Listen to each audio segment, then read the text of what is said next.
Greetings. Welcome to our 16th episode of the FGI podcast series. My name is Tim Stark, and I'm a professor of civil engineering at the University of Illinois Urbana-Champaign. On today's episode, we are going to focus on our first panel discussion, which is titled Constructing with Fabricated Geomembranes.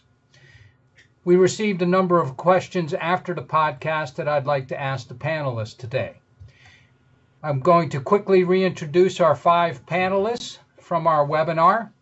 First is Pat Elliott, who is Director of Installation Services for Raven Engineered Films through their subsidiary Raven CLI Construction, Inc. Dan Rohe is President of Environmental Protection, Inc. in Michigan and has over 20 years of experience with geosynthetics. Ron Frobel is a professional engineer and owner of R.K. Frobel & Associates Consulting Engineers in Evergreen, Colorado, with over 30 years of geosynthetics experience. Duff Simbeck is Vice President of Simbeck & Associates and has been involved in the installation of geosynthetics for over 22 years across the country. And finally, we have Doug Hiltz, who is a registered professional civil and structural engineer in multiple states and has more than 30 years of experience throughout the U.S. with geosynthetics. So panelists, thanks for joining us again, and I'd like to run through some of the extra questions we received after the webinar. First question, what is the basis for the claim that LLDPE has less exposure service life than HDPE when in reality it is warranted by manufacturers for longer exposure times? Yeah, in my opinion, this is simply a selling technique and a thing that basically became the norm over the years, that HDPE had a longer service life. When in reality, most of your standard warranties are 5 years with HDPE, and a lot of your reinforced polyethylenes come with a standard 20-year warranty. So it really has to do with the additives and not the density of the polyethylene itself. So it really does not, that is not true. Great, thanks, Pat. Question number 2, is there a geomembrane that does not float when trying to install it underwater?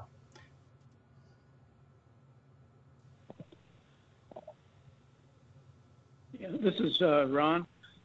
I've had experience with geomembranes that are higher in specific gravity, such as EPDM, that can be placed underwater without so much flotation issues. Also, PVC can be used. We've used these successfully on cofferdams underwater construction and worked quite nicely.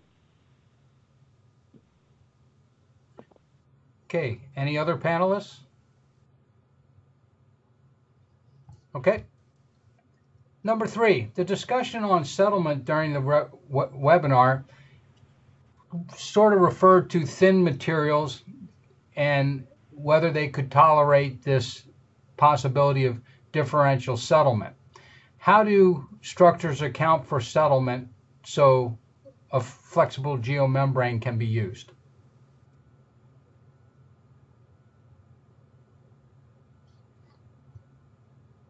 Pat, do you want to try that?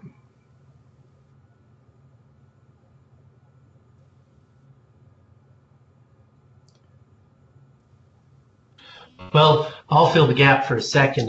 Duff Simbeck here. I think as a rule, trying to have a membrane, whether it's a flexible membrane like PVC or EPDM, or a rigid membrane like your HDPEs and a number of other polyethylenes, is not a good idea. Having them try and fulfill a structural purpose is not what they're designed for, and it's asking for problems, whether it's a traditional pond or something like a landfill. It's just not a good idea. It's much better to focus on the stability and uniformity of subgrade. Yep. We don't want tensile strains or stresses developing. Anybody else want to talk about differential settlement and tension? Okay. Next question is, can a panelist describe the optimal subgrade characteristics before placement of a geomembrane panel? In a nutshell, Duff Simbeck here, I'd say simply smooth, dry, uniform, and well compacted. That way, the installer, the inspector, the contractor, they are covering their bases and limiting their risk for getting it down properly with the maximum QA/QC standards. Okay. Anybody else? Yeah, this is Pat. In short, I always equate the subgrade as to the foundation of a building. If you don't have a solid foundation, you don't have a solid house or building built on top of it. So if you take the stance that you're treating that as the foundation, then and you pay a lot of attention to it, you're going to have a lot more successful project. Okay. Okay, next question. HDPE is a material commonly used for covered anaerobic digesters as both the cover and liner system. What other materials would you suggest for an anaerobic digester? Yeah, this is Pat again. I'll take that one. Yeah, we've used other products. We've used EIAs and even EPDM in this in anaerobic digesters. So you can use other materials, and I'm sure there's others that would work. So it just depends on your specific project needs. Doug, do you want to comment on this? Yeah, I agree with Pat on that in the fact I've used EIA on several different anaerobic digester covers, and there's some advantages to using a reinforced material as opposed to an unreinforced HDPE. Yep. Okay, next question, and Pat, it looks like this is going to go back to you. What material was the 90 mil geomembrane that Pat mentioned he fabricated in the past? And maybe just quickly describe the project, Pat. Yeah, we've used 90 mil CSPE before as lining, as a liner for a pond, and we've also fabricated some heavyweight PVCs in tank applications or potable water situations. Okay. Next question. Which method is better for non-woven geotextile seaming, sewing, or heat bonding? In other words, if you're going to seam a non-woven geotextile, should you sew it or heat bond it? And is this depending on whether the geotextile will be used as a filter or a cushion? Dutzenbeck here, I would say that it's more universally practical and just as suitable for the heat seaming rather than the sewing. That could introduce some contamination with broken needles, and that of course impacts the liner part of your system. And it's more universal for a contractor who doesn't necessarily have the experience to put in a textile. The answer would be different if it was a woven geotextile. But in the case of non-woven, I'd say that that's a stable, generally accepted answer for both the cushion layer and a filter layer.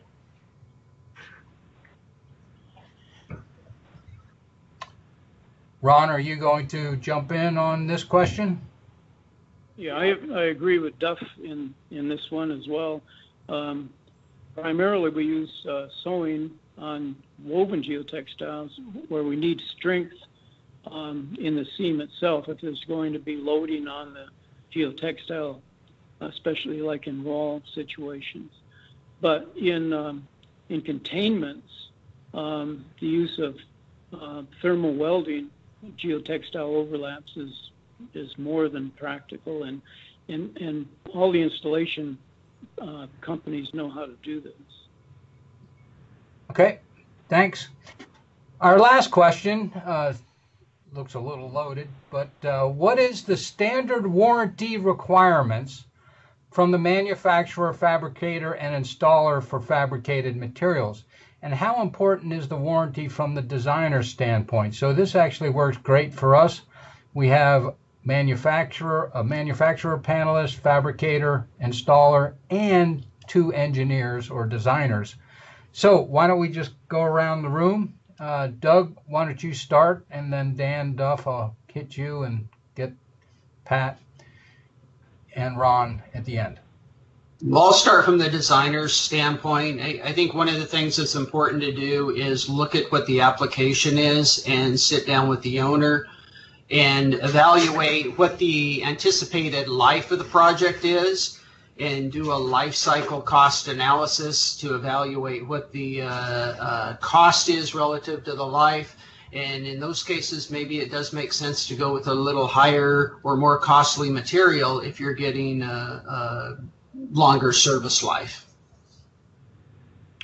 Dan, from the typical warranties from manufacturers vary greatly depending on thickness and polymer type, but it's really common to see material warranties for 5 years, 10 years, 20 years, and I believe there are some manufacturers that even offer 30-year warranties. So I think it's a really important factor in many customers' eyes. So Dan, you're on the fabrication side. Is there a separate warranty from the fabricator? The question's asked warranty requirements from the manufacturer, fabricator, and installer. Yes, the fabricators typically warranty workmanship for a year. There are some projects that I've seen where we're required to warranty for 2 years, but most of the time it's just a single year, with the premise that if you do your work correctly and everything holds for a year without issue, if in the third year all of a sudden everything starts leaking, it's not because your workmanship deteriorated. It's almost always because something changed on site. Okay.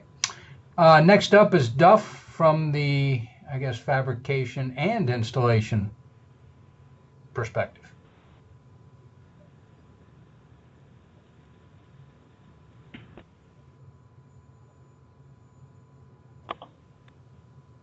Tim, this is Pat. Would you like me to jump in for Duff? Yeah, why don't you jump in and I'll come back. Yeah, Sorry, Pat. Sorry, Tim.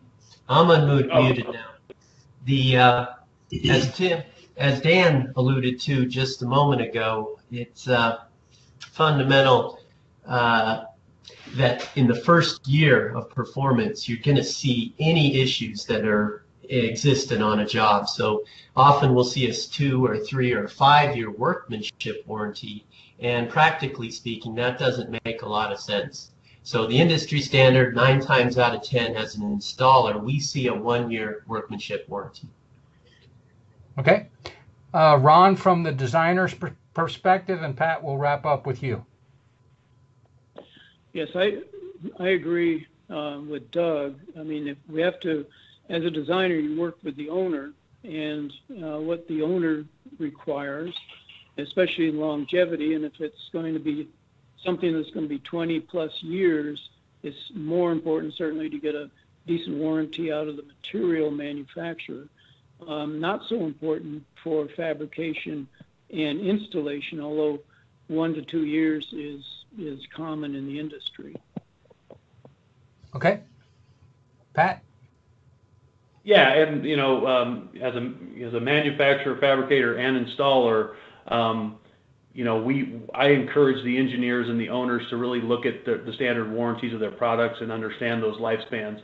From a manufacturing standpoint, we issue our warranties based on with a cushion factor. So if we say we're going to offer a 20-year warranty, then under normal conditions our life expectancy will be well beyond that.